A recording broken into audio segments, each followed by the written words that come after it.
এক সাহাবীর নাম আবু উমামা, নামাজের ওয়াক্ত ছাড়া উনি মসজিদে যেয়ে বসে আছে। বিশ্বনবী বললেন, কিরে আবু উমামা, নামাজের তো ওয়াক্ত হয় নাই, মসজিদে কি? সাহাবী বলে, হুমুমুন লাজিমাতনি ওয়া দুয়ুন।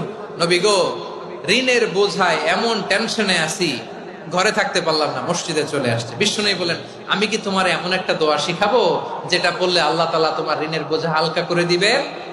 আবু উমামা বললেন, ইয়া রাসূলুল্লাহ, অবশ্যই শিখাবেন। বিশ্বনবী বললেন, তাহলে তুমি পড়বা, আল্লাহুম্মা ইন্নী আউযু বিকা মিনাল হাম্মি ওয়াল হাযান ওয়া আউযু বিকা মিনাল জুবনি ওয়াল বুখল ওয়া আউযু বিকা মিন গালাবাতিদ দাইনি ওয়া কাহরির রিজাল।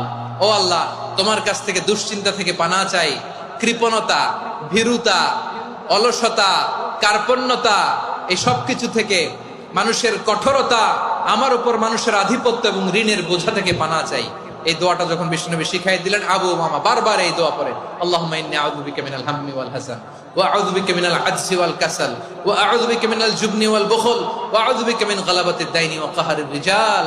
আবু উমামা বলে, এই দোয়া আমি পড়তে লাগলাম আর পড়তে লাগলাম, কিছুদিন পরে দেখা গেল বিশ্বনবীর শেখানো এই দোয়ার বদৌলতে আল্লাহ তাআলা আমার সব ঋণ পরিশোধের ব্যবস্থা করে দিয়েছেন। পড়বেন পড়বেন। আমার প্রিয় পটুয়াখালীর ভাইয়েরা, বিশ্বনবীর জামাতা সাইয়্যিদিনা আলী রাদিয়াল্লাহু তাআলা আনহুর কাছে এক লোক এসে বলে, হে আলী, ঋণের বোঝায় আমি জর্জরিত, আমার কিছু অর্থ দিয়ে সাহায্য করো। সাইয়্যিদিনা আলী রাদিয়াল্লাহু তাআলা আনহু বললেন, আমি কি তোমারে এমন একটা দোয়া শিখাবো যেটা বিশ্বনবী আমাদের শিখিয়েছেন?